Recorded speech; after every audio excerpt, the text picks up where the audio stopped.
engine. Okay.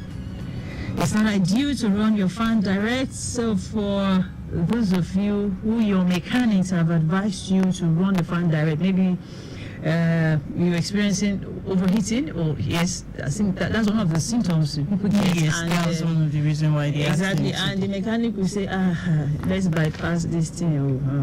Please, Tokunbo said it now. She's professional, so do not run your fan direct. Okay.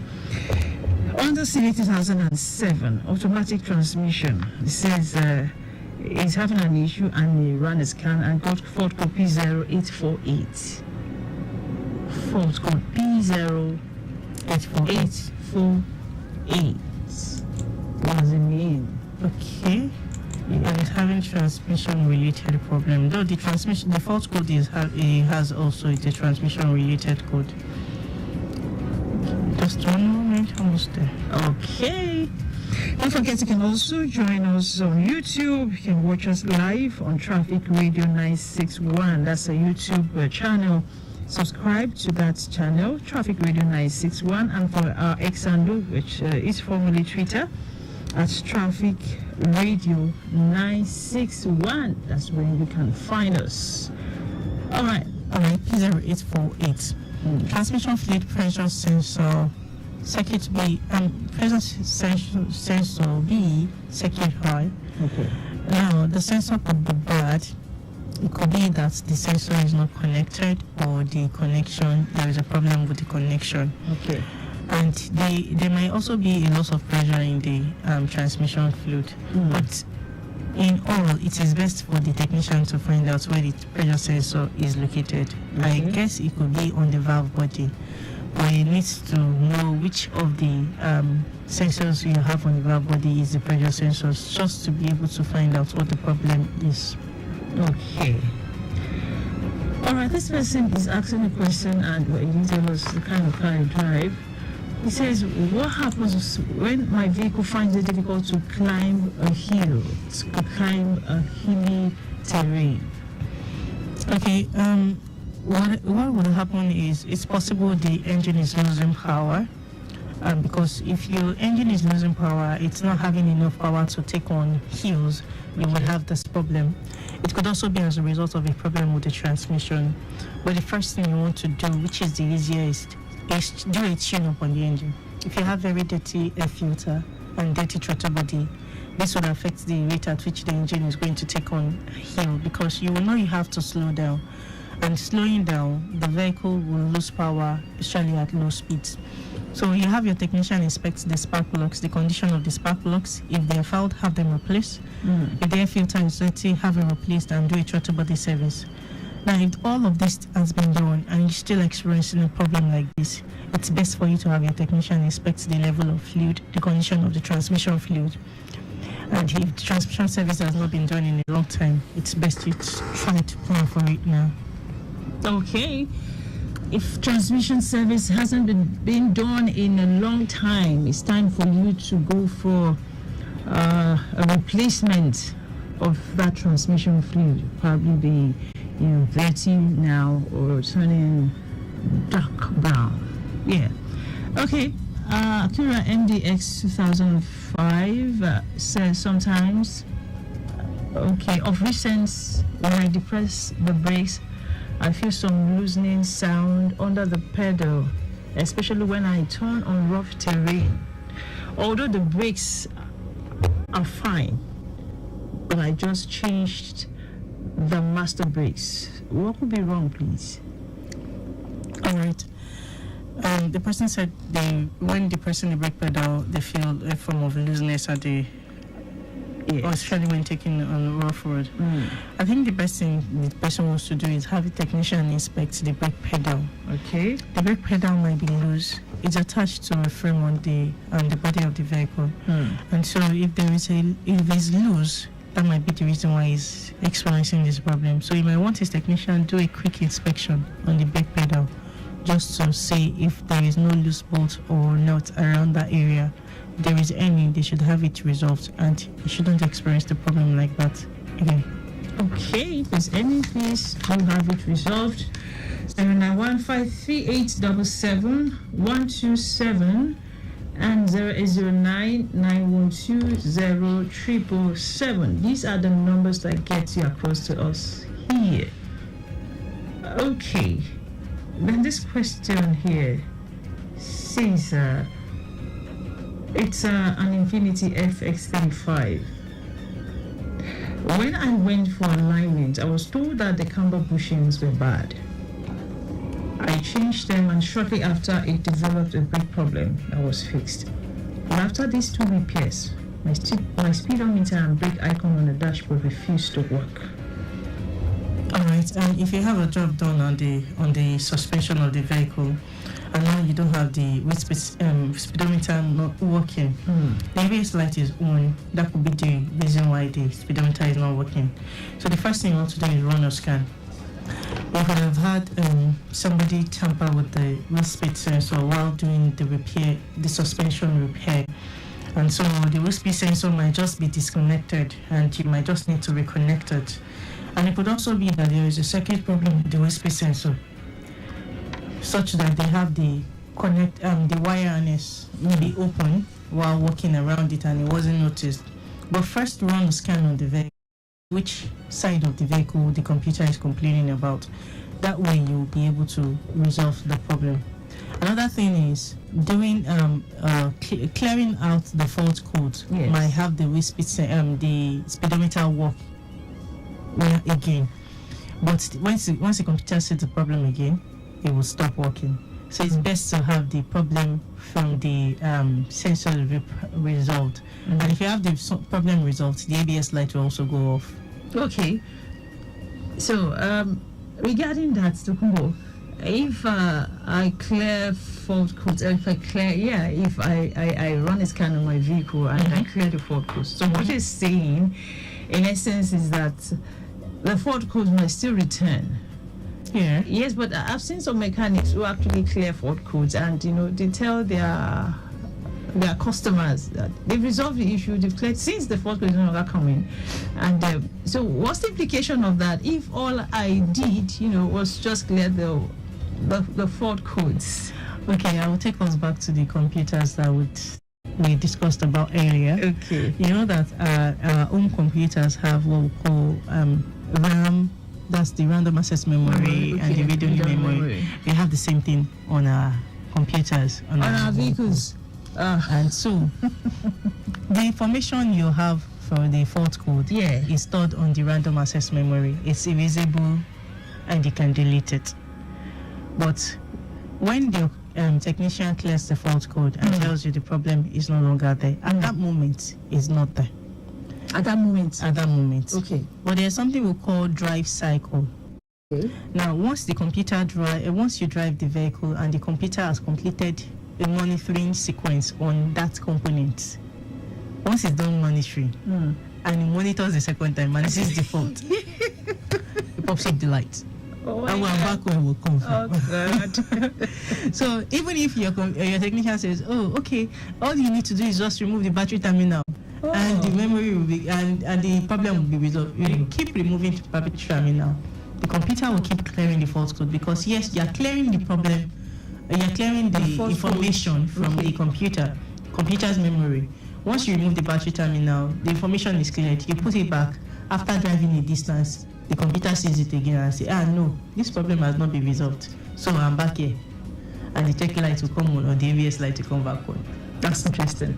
So until you resolve what the problem is, and the computer monitors and sees that this component is now working as it should, then the light will not come back on. But if not, we'll always go back to the same spot. Ourselves.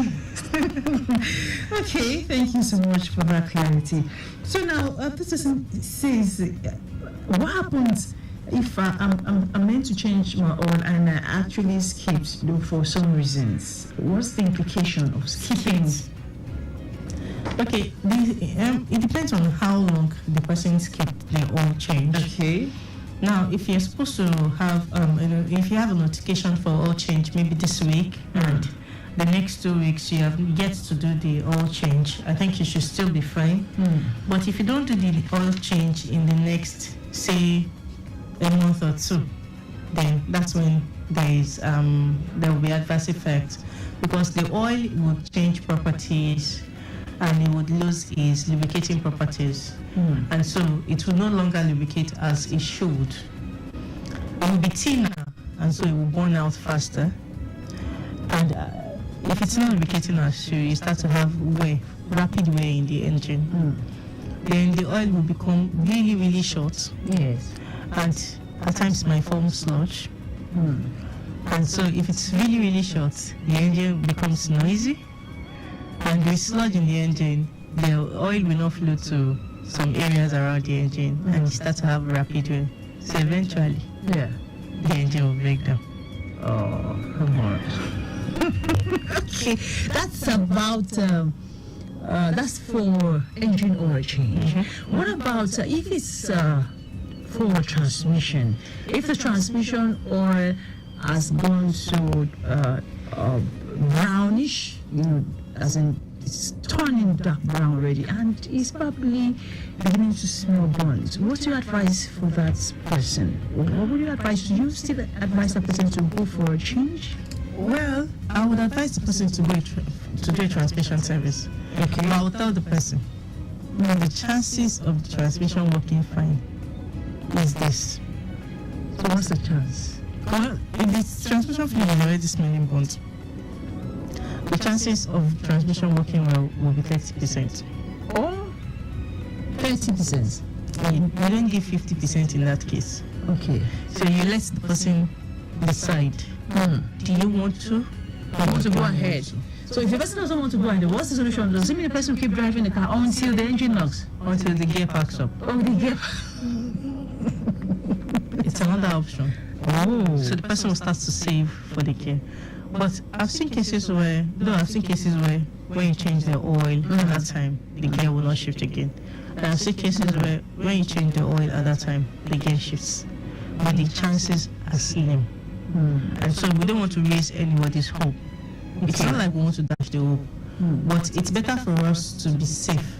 Because there are times that if you don't tell the owner of the vehicle all of the things that can happen eventually, the person will be expectant. And after changing the gear oil, and the person does not have the gear shifting, that's when you would see you'll be held responsible. Exactly. Yeah. So you see, that's when you see the other side of the vehicle owner, not knowing that the owner actually caused the problem for himself or herself by not doing a transmission service in due time. But because you did remember, or you were not, you didn't put to consideration the possible outcomes of the service, you'll be held responsible. And there is no way you want to defend yourself. Okay. And the next thing here is, put my vehicle back how you met it. That's going to be difficult. Exactly. That's impossible. All right, yes. Still on that, before I take the next question, how do you convince vehicle owners, this idea of you having to actually park your car for 24 hours? Because I got into a conversation with someone last week, and they told the person, that you're going to park this car if you want to change the transmission. Obviously, the person just got the car actually, and he's driven the car for some time now. He's ready to change the transmission fluid, and the person was told he has to park the car for 24 hours, and it became a lengthy, arguments between the mechanic and the owner of that car. And I was there, I was just listening. I was like, this is what these people say whenever they come on it. So how do you convince someone? What's the importance of having to park? Why do I have to park my car for 24 hours before you just replace a fluid in the car? 24 hours? Why that long? Well, one thing about the transmission fluid or the transmission, it's different from the engine. Okay. The engine, when exposed to the atmosphere, does not change properties. Okay. Or the components in the engine, they are all metal, so there is no really much problem. And that's why it is that one can just drive in a vehicle, you have somebody open the sump and drain the engine oil, and you put in fresh engine oil, and you can go your way in less than 20 to 30 minutes. Okay. But when it comes to transmissions, transmission is made up of a lot of components. Okay. You have solenoids in there. You have sensors inside the transmission. You have seals inside the transmission. Yes. Okay. So all of those things that when they are exposed to elements as the weather condition, Okay. when they are hot, they misbehave. Oh.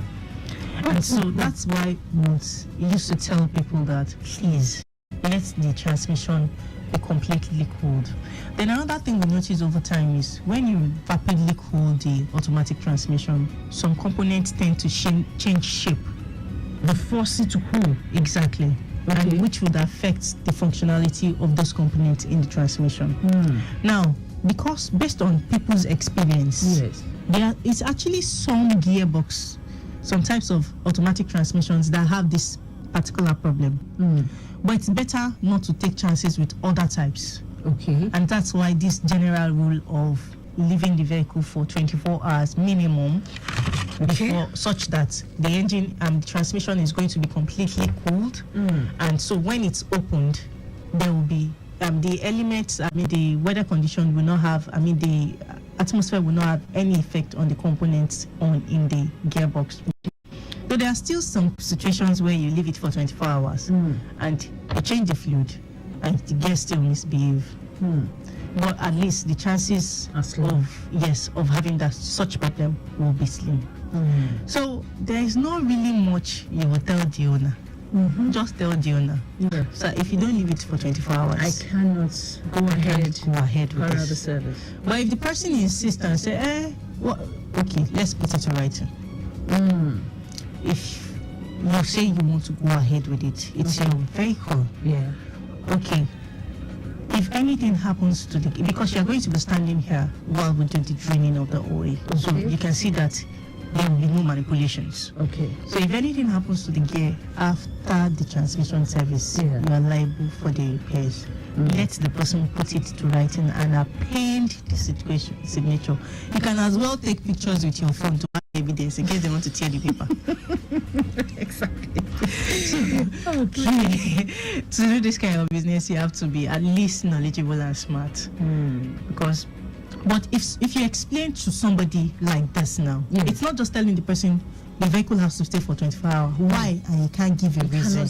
Okay. So myself, I will also say, so why do you want me to leave it? I want to change my engine. Maybe you actually want to use that car. So if I want to change my engine oil, it doesn't take this long. So why should the gear oil take that long? So if you can explain to the person and just give them a reason, then they would also try to understand with you. And if it's not convenient that day, the person will plan out time. Maybe some other days. Okay, let's do next Saturday or let's do next Thursday. I'm going to be free, so I'll leave it at your workshop overnight on Wednesday.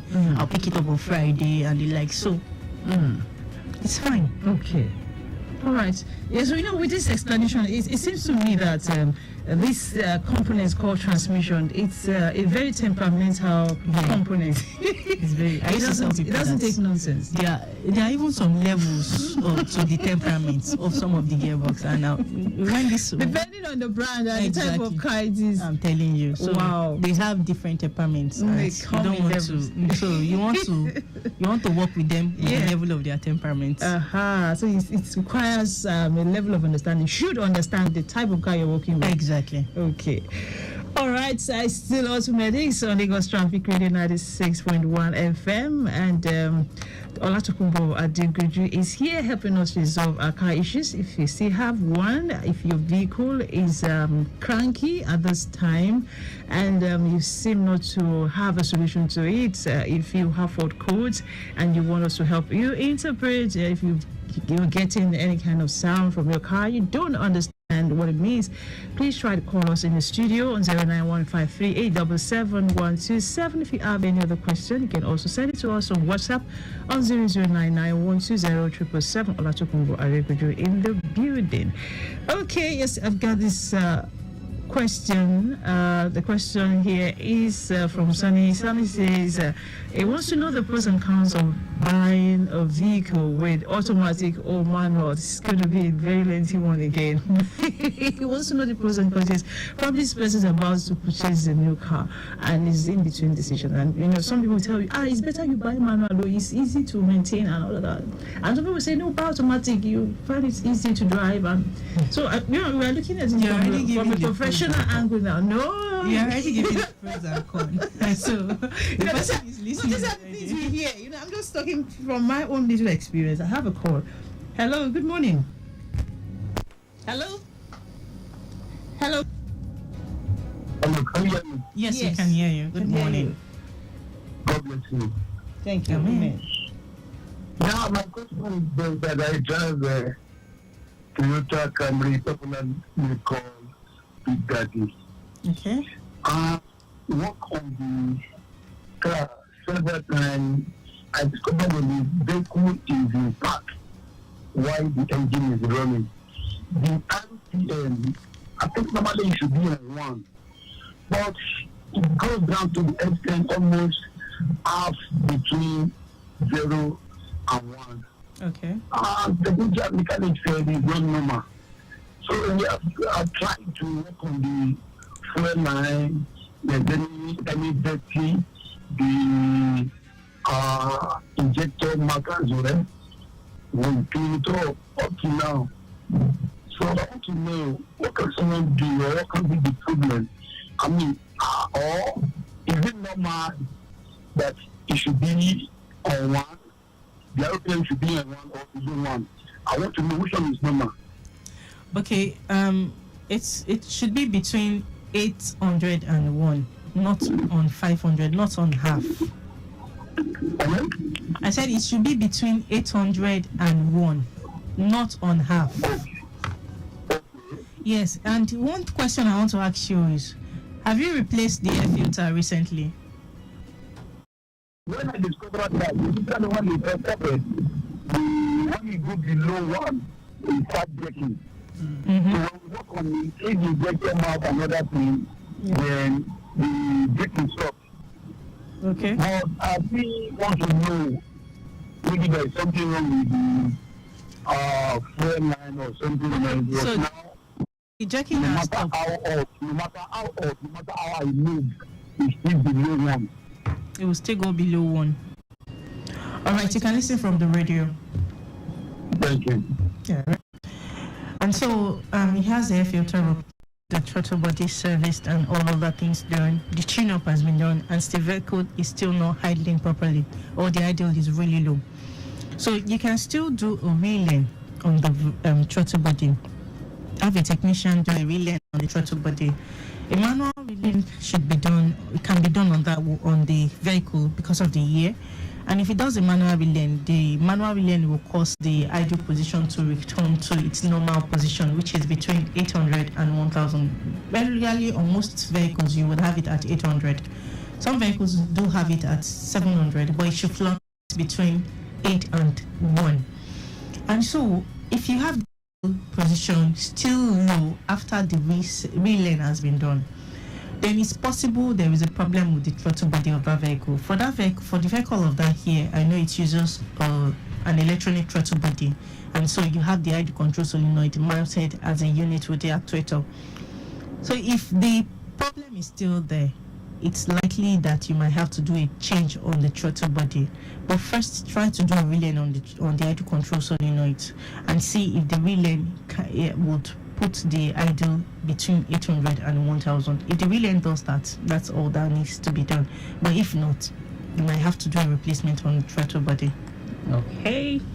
Yes, so we're still here on the Lagos Traffic Radio 96.1 FM, taking your call questions. Hello, good morning. Good morning, how are you? Morning to you. Very well. My name is Gordon. Okay. A Benza that they just work on the radiator and gas. But I noticed that when you start more engaging here, the idle goes behind the two. Drops. So they don't work. Is it every time you start the vehicle, or when you start the vehicle for the first time of the Okay. day? Is it every time you start the vehicle, or when you start the vehicle for the first time of the When day? you start the vehicle, whenever you start the vehicle, it goes high. When you engage the gear, when you engage to drive, it comes to normal. Oh, my question now is it on the first start of the day, or every time you start the vehicle? I didn't get that. You said when you start the vehicle, the RPM goes high. Yeah. So I'm asking, is it when you are starting the vehicle first time of the day, or Morning. No, every time you start the vehicle? every time. So every time you start the vehicle, the RPM will go high. Yeah. Then when you engage the gear, it goes low. Yeah. Okay, you can listen from the radio. Okay, still it's a relay that still needs to be done on the RPM on the vehicle.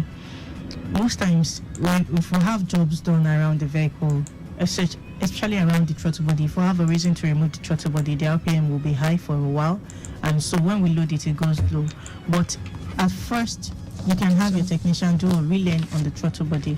When you do the relay, you can have the throttle position or the idle position go low and be at the regular 800 to between 800 and 1000, and that way it won't be too high, because when the RPM is really high, you would have some level of fuel consumption at that RPM when you're on idle. So it's best for you to do a relay to have the idle position go low. Okay. Yes, so Tokunbo, let's go back to The pros and cons. the pros and cons. Yes, we're about to take that question when those calls came in. Yes. Okay, the first thing I'll tell the person is based on the city, where the person's location will determine what kind of vehicle you want to drive.